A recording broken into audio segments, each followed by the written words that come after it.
Bapak Ibu sekalian, ini sudah yang kami lakukan IKN. Saya sudah pergi ke sana 2 kali dan sudah melihat ini. Dan kemarin di Singapura kita jualan mengenai ini dan mereka sangat antusias dan semua masuk. Dan kita berharap 17, bukan berharap, harus 17 Agustus tahun depan kita bisa acara di sana.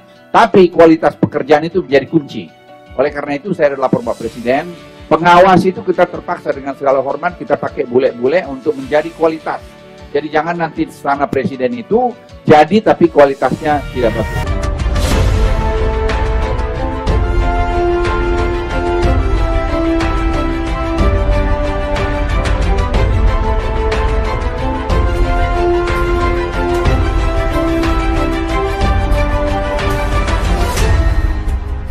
Tonton video ini sampai selesai agar Anda tidak gagal paham.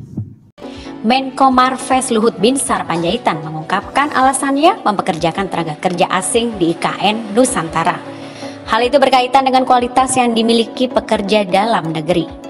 Proyek IKN yang penuh kontroversi bertambah ramai dengan dipekerjakannya TKA di ibu kota baru tersebut. Kebijakan ini pun kemudian menuai banyak protes. Pasalnya banyak warga negara Indonesia yang masih belum bekerja. Namun pemerintah justru menggunakan tenaga asing. Penggunaan TKA untuk bekerja di IKN disebutkan oleh Luhut Panjaitan berkaitan dengan kualitas para pekerja Indonesia. Menanggapi protes dari sejumlah orang, Menko Bidang Kemaritiman dan Investasi Luhut Binsar Panjaitan mengungkapkan alasan dibalik keputusannya untuk mempekerjakan tenaga kerja asing atau TKA di proyek pembangunan ibu kota Nusantara. Dilansir dari Kompas.com, ia menilai sumber daya manusia Indonesia belum memiliki kualitas sebaik pekerja asing. Luhut mengatakan bangsa kita SDM-nya kuat namun masih belok-belok. Kemudian mengenai kritikan terhadap kebijakannya mempekerjakan tenaga asing, Luhut pun juga menyebutkan harus dilihat juga dari sisi positifnya. Karena ini semua untuk kepentingan bangsa dan negara. Terakhir, Luhut menegaskan pada akhirnya sumber daya manusia Indonesia nantinya pun akan menggantikan tenaga asing tersebut setelah memang menguasai keahlian yang dibutuhkan. Sekalian, ini sudah yang kami lakukan IKN. Saya sudah pergi ke sana 2 kali dan sudah melihat ini. Dan kemarin di Singapura kita jualan mengenai ini dan mereka sangat antusias dan semua masuk. Dan kita berharap 17, bukan berharap, harus 17 Agustus tahun depan kita bisa acara di sana.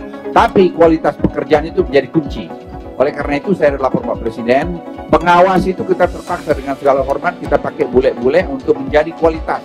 Jadi jangan nanti istana presiden itu jadi tapi kualitasnya tidak bagus.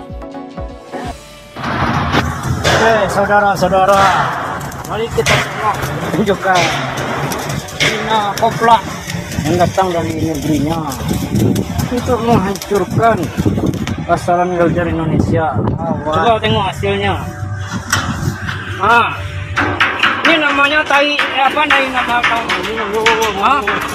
tai apa nama ini tong? Tai babi. Kirim jauh-jauh untuk apa di sini tong? Ini dia semua ngelas ini hancur. Nanti orang Indonesia yang menyelesaikan ini. Dikerinda lagi, dibagusi lagi sama orang Indonesia. Ini tong-tong ini ngelas terus dia. Kepala otaknya jauh-jauh datang dari kampungnya untuk ngancurin aja ini. Berapa biaya datang dari Cina hanya untuk menghancurkan kerja orang Indonesia?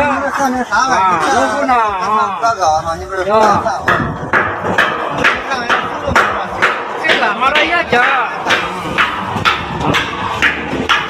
Aku tahu tai itu, tai babi gana apa?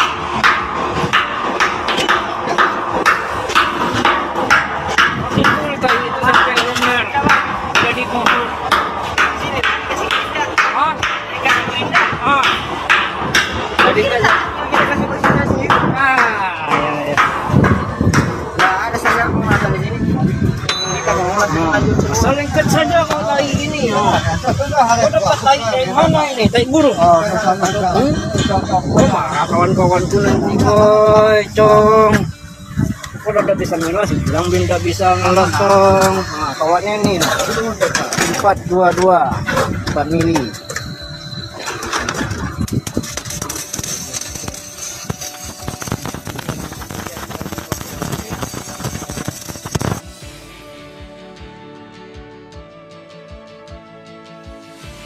Sekalian ini sudah yang kami lakukan IKN, saya sudah pergi ke sana 2 kali dan sudah melihat ini, dan kemarin di Singapura kita jualan mengenai ini dan mereka sangat antusias.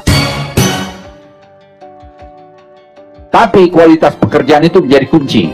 Oleh karena itu saya adalah lapor Bapak Presiden, pengawas itu kita terpaksa dengan segala hormat kita pakai bule-bule untuk menjadi kualitas.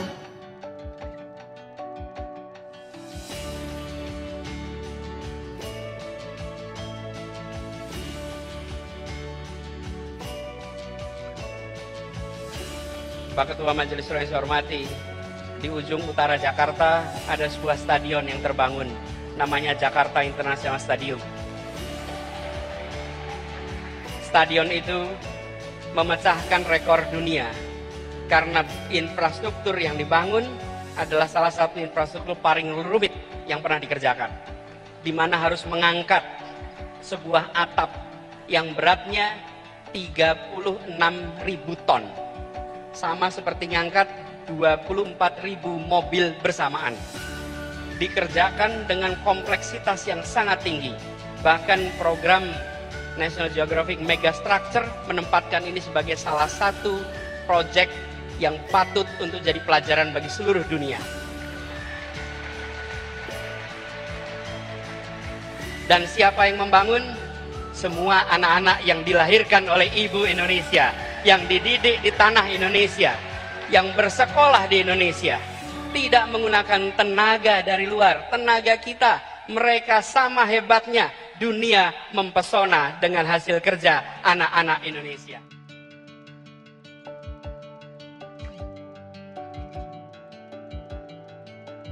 Tenaga kerja asing China yang masuk ke Indonesia. Ya. Anda ribut itu. Ya.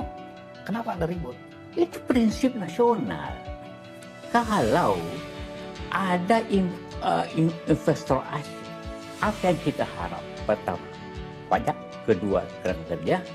Kemudian itu transfer teknologi. Kalau yang kerja itu sampai tenaga rendah pun orang asing, ini apa ini? Buat apa di investor asing? Buat di mana tenaga kerja? Banyak pengangguran, tapi datangkan buruh, bukan tenaga ahli, buruh didatangkan. Dari mana Anda tahu bahwa mereka adalah buruh, bukan tenaga ahli? Ya, ada puluhan ribu di Morowali itu, puluhan ribu. Hati-hati, Anda ngomong seperti ini karena selalu dibantah, ya, terutama oleh Menko Marinvest tentang jumlah. Seakan-akan begitu banyaknya. Begitu banyak. Kita boleh jadi ini kan daerah saya semua itu. Dengan sekian banyaknya, kenapa Anda yakin bahwa itu bukan tenaga ahli? Kalau tenaga ahli kan satu proyek paling tinggi dibutuhkan 10 tenaga ahli. Buat apa satu proyek didatangkan 1.000-2.000 tenaga? Saya bikin proyek PLTA, proyek smelter juga, cuma 3 orang. Tenaga asing? Iya, cuma 3 orang. Ini nanti dipersoalkan juga ini. Bagi orang-orang yang sudah melihat Anda dari perspektif yang nggak percaya tadi. Iya. Itu Pak Yusuf Kala ngomong terus soal tenaga kerja asing. Di tempat dia juga ada tenaga asing. Itu dari China lagi. Tapi tidak kerja. Dia hanya mengawasi apa yang kita beli. Ini tidak ada tukang las. Ini tidak ada tukang pasang-pasang baja macam-macam. Semua orang Indonesia. Anak petani kita ajak. Laksamiran mana? Kita ajak cuma 3. Boleh pergi ke sana. Baik. Jadi dia dibanding ribuan tenaga yang masuk. Iya. Itu menurut Anda adalah bukan tenaga ahli. Bukan. Yang bisa sebenarnya dikerjakan oleh tenaga kerja kita. Bisa. Latih dulu. Ambil contoh apa aja yang bisa dikerjakan.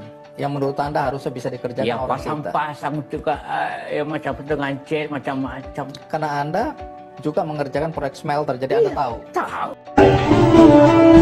Ya, jadi saya kasih tahu teman-teman, ini yang dihadapi oleh negara kita ini, oknum-oknum aparat ini, Pak, ini takut dengan mafia 9 naga yang memegang uang. Itulah.